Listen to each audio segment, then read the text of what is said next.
ভাতাও আছে ভরে ভরে, তারই সঙ্গে আবার লাভ জিহাদ ল্যান্ড জিহাদের কথাও কিন্তু রয়েছে।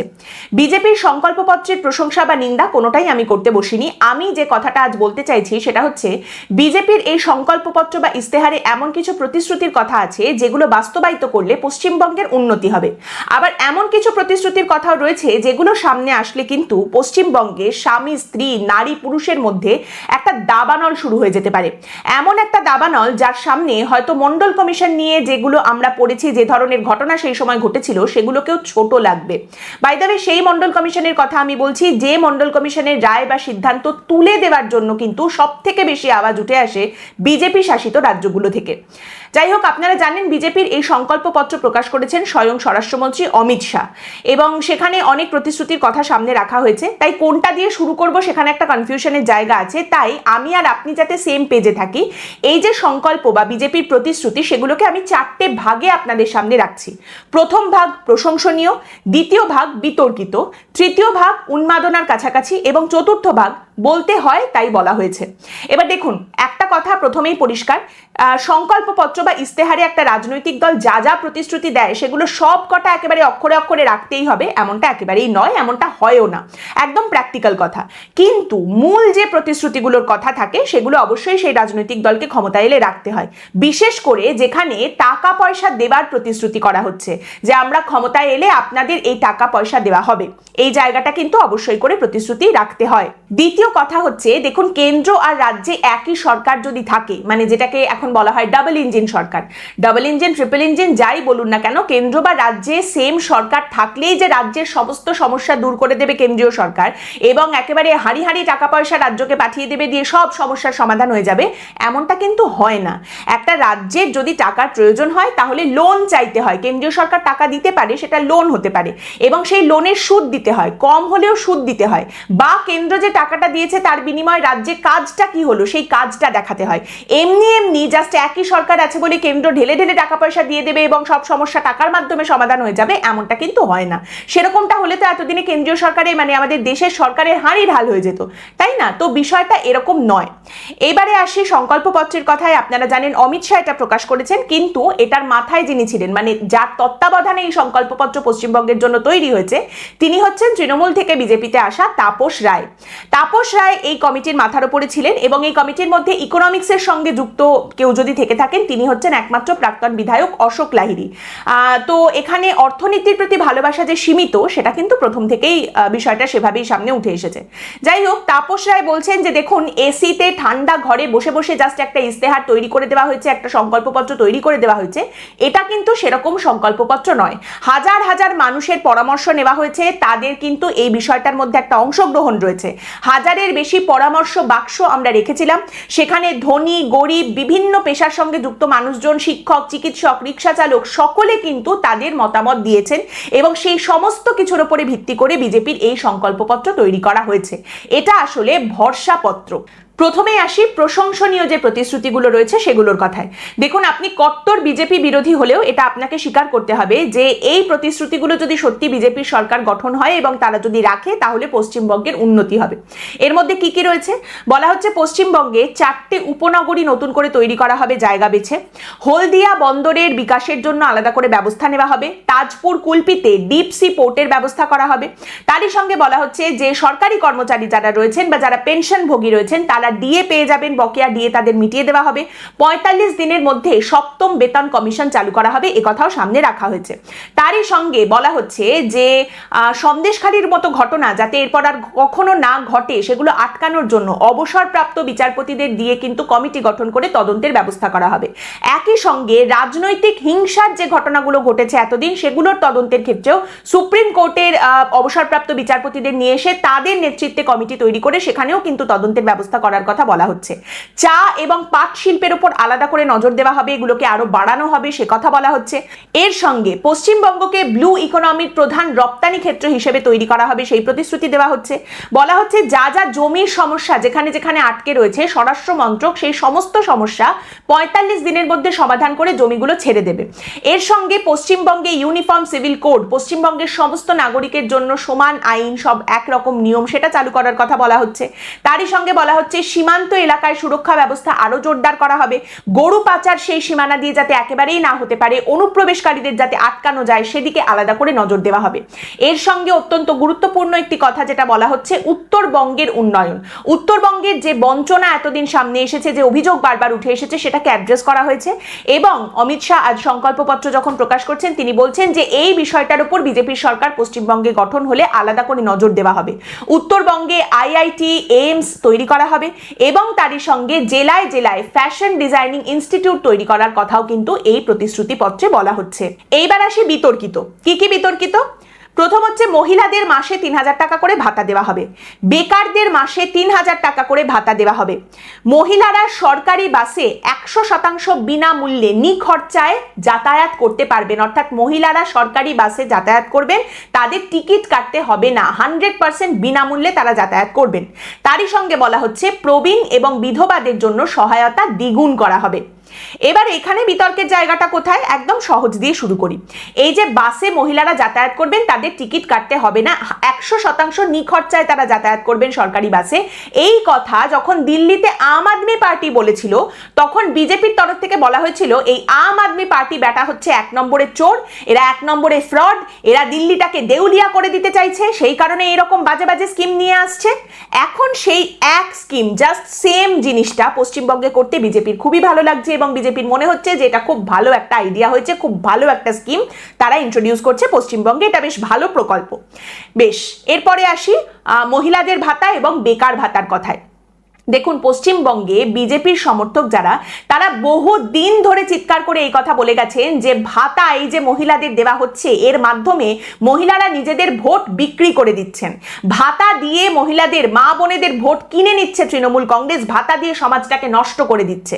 সেখানে দাঁড়িয়ে এখন ভোটের আগে বিজেপির বক্তব্য হচ্ছে জিততে গেলে ভাতা তো দিতেই হবে এবং আমরা আরো বেশি দেব। আরে বাবা, ওরা ১৫০০ দিচ্ছে, আমরা ৩,০০০ টাকা দেব, ভাতা তো দিতেই হবে, ভাতা বেশ ভালো জিনিস। একইভাবে কিছুদিন আগে যখন বেকার ভাতার ঘোষণা করলেন মমতা বন্দ্যোপাধ্যায়, সেই সময়ও বিজেপির সমর্থকদের মধ্যে থেকে একটা প্রচন্ড এই নিয়ে সমালোচনা শুরু হয়েছিল এবং তারই সঙ্গে তারা বলেছিলেন যে এ তো নেশা করার জন্য, নেশা ভাঙ করার জন্য যুবক যুবতীদের টাকা দেওয়া হচ্ছে, গঞ্জিকা সেবনের জন্য টাকা দেওয়া হচ্ছে, বেকারদের টাকা দেওয়া হচ্ছে, এই সমস্ত কথা বলা হয়েছিল। এখন বিজেপির বক্তব্য হচ্ছে আরে আরে ভাতা আমরাও দেবো বেকারদের, ৩,০০০ আমরা ৩,০০০ করে দেবো। আচ্ছা, খুব ভালো কথা। বিজেপির মনে হয়েছে তারা সরকার গঠন করলে দেবে, কারুর কিচ্ছু বলার নেই, সরকার দেবে, দিতেই পারে, যেরকম মমতা বন্দ্যোপাধ্যায় সরকার দেয়, কারুর কিছু বলার নেই, বিজেপিরও সরকার হলে বিজেপি দেবে। কিন্তু প্রশ্নটা হচ্ছে টাকাটা আসবে কোথা থেকে? এখানে দুরকম উত্তর সামনে আসে। এক উত্তর হচ্ছে যে কেন ডবল ইঞ্জিন সরকার হবে, কেন্দ্র সব টাকা পয়সা দিয়ে দেবে। প্রথমেই বললাম সেভাবে হিসেবটা চলে না, কেন্দ্রের টাকায় সব হয়ে যাবে এমনটা হয় না। আর দ্বিতীয় যে উত্তরটা আসে, বিজেপির সরকার গঠন হলেই এখানে প্রচুর ইনভেস্টমেন্ট হবে, প্রচুর বিনিয়োগ হবে, সরকারের প্রচুর আয় হবে এবং তার মাধ্যমে এই সমস্ত ভাতা টাতা দেওয়া হবে। এবার দেখুন, আপনি আমাদের দেশের যে কোনো রাজ্যের দিকে তাকান যেখানে এই ধরনের ভাতা দেওয়া হয়, ইনক্লুডিং বিজেপি শাসিত রাজ্য, তার মধ্যে বিজেপি শাসিত রাজ্যও রয়েছে যেখানে এই ধরনের ভাতা দেওয়া হয়, সেই রাজ্যগুলো দেনায় জর্জরিত। একের পর এক রাজ্যের এই খবর আসছে যে এই ভাতা টাতা দিতে গিয়ে সেখানকার অর্থনীতিতে দেনায় জর্জরিত হয়ে পড়ছে সেই রাজ্যগুলো। চোখে বিজেপির চশমা যদি লাগানো না থাকে তাহলে আপনি এটা দেখতে পাবেন যে বিজেপি শাসিত রাজ্যতেও এটা হচ্ছে। বিজেপি শাসিত রাজ্য মানে আপনি ধরে নিতে পারেন, যেহেতু আপনার এটা যুক্তি, আপনি ধরে নিতে পারেন যে সেখানে প্রচুর পরিমাণে বিনিয়োগ হচ্ছে, প্রচুর টাকা পয়সা সেখানকার সরকার রোজগার করছে, কিন্তু তারপরেও ভাতা দিতে গিয়ে সেই রাজ্যগুলো কিন্তু দেনায় জর্জরিত হয়ে যাচ্ছে। এই মুহূর্তে আমাদের দেশের প্রায় 15টা মতো রাজ্যে এই ধরনের ভাতা দেওয়া হয়, আর এই ভাতার বাজেট 15টা রাজ্যের যদি আপনি একত্রিত করেন তাহলে একটা দেশের বাজেট হয়ে যাবে। কিন্তু এটাই চলে, এটাই চলছে, ভোটে জিততে ভাতার খাতা পশ্চিমবঙ্গে খুলতেই হবে এবং বিজেপিও সেই খাতা খুলছে। দেখুন, বিষয়টা হচ্ছে কি জানেন তো, যে অনেকে মনে করেন বাম সমর্থকদের মধ্যে নাটকে পানা সব থেকে বেশি, বা তৃণমূলের সমর্থকরা সব থেকে বেশি নাটক করতে জানেন, কিন্তু নাটক আসলে সব থেকে বেশি জানেন পশ্চিমবঙ্গের বিজেপির সেই সমস্ত বাঙালি সমর্থকরা যারা সারা বছর বলতে থাকেন আমার তো বিজেপিকে ভালো লাগে কিন্তু রাজনীতি আমি অতটা আবার করিও না, বুঝিও না, অন্য সব দল ক্ষতি কিন্তু বিজেপি হচ্ছে সত্যি। দেখুন, ওনারা সারা বছর বলতে থাকেন যে ভাতায় সমাজ নষ্ট হয়ে যাবে, ভাতার রাজনীতি সমাজকে নষ্ট করে দিচ্ছে, তারপর ভোটের আগে ওনারাই মেকি ন্যাকামি শুরু করেন যে আরে বাবা ভোটে জিততে গেলে তো ভাতা দিতেই হবে, এটা তারা সাধারণ ব্যাপার, এই নিয়ে এত কথার কি আছে। মানে ব্যাপারটা হচ্ছে বিড়াল গায়ে নামাবলিও দেবে, আবার বিড়াল মাছও খাবে, খুব ভালো কথা, খেতেই পারে, গায়নামা বলে দিতেও পারে, কিন্তু সেটা দেখে তাকে যদি কেউ ভণ্ড তপস্বী বলে ডাকে তখন সে আবার ঘ্যাঁক করে তেড়ে যাবে, তখন সে ধর্মের আড়ালে ঠ্যামটা নাচবে। ব্যাপারটা হচ্ছে বিজেপি দলের কিন্তু ভাতা দিয়ে ভোটে জিততে কোনো সমস্যা নেই, কোনো লজ্জা নেই, কিন্তু বিজেপির এই বাঙালি সমর্থকদের আবার এই ভাতা নিয়ে সূচিবাইয়ের অন্ত নেই। এইবার আসি যেটা সর্বনাশের কাছাকাছি বা যেটা উন্মাদনার কাছাকাছি সেই কথায়। প্রতিশ্রুতির জায়গাতে অনেক উন্নয়নের কথাও যেমন রয়েছে, কারো সর্বনাশের কথাও রয়েছে। বিজেপির তরফ থেকে বলা হচ্ছে বিজেপি সরকার পশ্চিমবঙ্গে গঠিত হলে পশ্চিমবঙ্গে সরকারি চাকরির ক্ষেত্রে 33% রিজার্ভেশন বা সংরক্ষণ করা হবে মহিলাদের জন্য। মহিলাদের জন্য 33% সরকারি চাকরি সংরক্ষণের ব্যবস্থা করা হবে, বিজেপি সরকার সেটা করবে। দেখুন বিষয়টা হচ্ছে যে এই যে রিজার্ভেশন, এই নিয়ে অলরেডি অনেক জায়গায় নানান রকম জট পেকেছে, নানান রকম ঘোট পাকানো রয়েছে, সেখানে ভুয়ো সার্টিফিকেট বের করে রিজার্ভেশন বা সংরক্ষণে শ্রেণীভুক্ত হয়ে গেছেন কেউ, সেই নিয়ে মামলা, সেটা বাতিল হওয়া, নানা রকম কিছু চলছে। কিন্তু তারপরেও এটাও আবার অস্বীকার করার জায়গা নেই যে বাবা সাহেব আম্বেদকর যে নিরাপত্তা বলয় দিয়ে গেছেন সেটার প্রয়োজন এখনো অনেক জায়গাতে রয়েছে, কিন্তু আবার এটা নিয়ে যে একটা জট পাকানো চলছে সেটাও অস্বীকার করার কোনো জায়গা নেই। এটা নিয়ে অনেক জায়গায় মামলা, মোকদ্দমা, চিৎকার চেঁচামেচি এসবও হচ্ছে। এর মধ্যে আপনি বলছেন যে পশ্চিমবঙ্গে সরকারি চাকরির ক্ষেত্রে এই 33% সংরক্ষণ মহিলাদের জন্য করা হবে। আপনি বলছেন এমন একটা রাজ্যে যেখানে অলরেডি একটা সরকারি চাকরির ক্ষেত্রে ব্যাকলগ রয়েছে, অলরেডি সরকারি চাকরির ক্ষেত্রে রিক্রুটমেন্টের ক্ষেত্রে বিভিন্ন জায়গায় জট পাকানো রয়েছে, সেই ঘোট আরও পেকে যাবে এই সংরক্ষণের বিষয়টা সামনে রাখতে গেলে, এবং সেখানে আপনাকে এই ব্যাকলগ ক্লিয়ার করতে হবে, রিক্রুটমেন্ট করতে হবে, তার সঙ্গে আপনি বলছেন সংরক্ষণ করবেন। তারপরেও যদি শুধুমাত্র এই সংরক্ষণের বিষয়টা সামনে থাকতো তাহলেও এতটা সমস্যা হতো না, কিন্তু তার সঙ্গে মহিলাদের ভাতার কথা আপনি বলছেন, সব মহিলাদের ভাতা দেওয়া হবে, তারপর বলা হচ্ছে 5 বছরের একটা বয়সের ছাড় দেওয়া হবে, তার সঙ্গে আপনি বলছেন 33% সংরক্ষণের কথা সামনে রাখা হবে। এই একসঙ্গে এই সবটা করতে যাওয়া is a recipe for disaster. সেক্ষেত্রে পশ্চিমবঙ্গের বেকার যুবক যারা রয়েছেন তাদের ক্ষোভ কিন্তু একটা মাত্রাতিরিক্ত জায়গায় পৌঁছে যেতে পারে এবং এর মাধ্যমে একটা সর্বনাশ হতে পারে। এই যে জট অলরেডি পেকে রয়েছে সেটা কিন্তু আরো পাকিয়ে যেতে পারে, জট ছাড়ানোর জায়গায় সমস্যাটা আরো কিন্তু গাড়িয়ে যেতে পারে। দ্বিতীয় কথা, এসআইআর হয়ে গেছে, এসআইআর এর মাধ্যমে ভুয়ো নাম ডিলিট হয়ে গেছে, বিজেপির তরফ থেকে কথা বলা হচ্ছে বারবার। তারপর এসআইআর এর এই গোটা পর্বটা হয়ে যাওয়ার পরেও যখন বিজেপি বলছে সংকল্পপত্রে যে আমরা ডিটেক্ট, ডিলিট, ডিপোর্ট এই নীতি নিয়ে এগোবো এবং ধর্মাচরণের স্বাধীনতা নিশ্চিত করার জন্য আইন নিয়ে আসবো, তখন কিন্তু বড় বড় প্রশ্ন এখানে উঠে আসে। এসআইআর এর মাধ্যমে যদি নাম অলরেডি ভুয়ো নামগুলো ডিলিট হয়ে গিয়ে থাকে তাহলে এরপর আবার ডিটেক্ট, ডিলিট কাদের করার কথা বলা হচ্ছে? তার মানে কি এসআইআর এর মাধ্যমে নাম ডিলিট হয়নি সবার? তার মানে এখনো পড়ে আছে, তাহলে এসআইআর সফল নয়, এটাই বলতে চাইছেন? আর যদি এসআইআর সফল হয়ে থাকে তাহলে এরপরে আবার কাদের ডিলিট করার জন্য আলাদা করে নীতি গ্রহণ করা হবে, সেটা কি? এবং তার সঙ্গে ধর্মাচরণের স্বাধীনতা, পশ্চিমবঙ্গে ধর্মাচরণের স্বাধীনতা নেই, তার জন্য আলাদা করে আইন করতে হবে। হিমন্ত বিশ্ব শর্মার মুখে কোন ভাষায় কাদের বের করে দেবার কথা বলা হয়েছে, কি নিয়ে চর্চা হয়েছে সেটা সম্পর্কে কিন্তু সবাই অবগত রয়েছেন। এবং তারপর এখন পশ্চিমবঙ্গের নির্বাচনের আগে যদি এই রকম মন্তব্য করা হয় তার মাধ্যমে কিন্তু বিভাজনের একটা বড় রাস্তা খুলে দেওয়ার প্রস্তুতি নেওয়া হচ্ছে। বিভাজন, তীব্র বিভাজনের ময়দান তৈরি করা হতে পারে কিন্তু এই মন্তব্যের মাধ্যমে। ধর্মাচরণের স্বাধীনতার জন্য পশ্চিমবঙ্গে আলাদা করে আইন লাগবে, মানে এইটা যার মস্তিষ্ক প্রসূত তিনি তো ধর্মাচরণের স্বাধীনতার আইনের সঙ্গে সঙ্গে নিষেধাজ্ঞার আইনটাও আগে থেকেই চোখে রেখেছেন মাথার মধ্যে, এমনটাই ঠাহর হয়। এই বক্তব্যের মাধ্যমে কিন্তু এই রকমই বার্তা সামনে উঠে আসে। একদম শেষে আসি সেই বলতে হয় তাই বলেছি টাইপের কথাগুলো।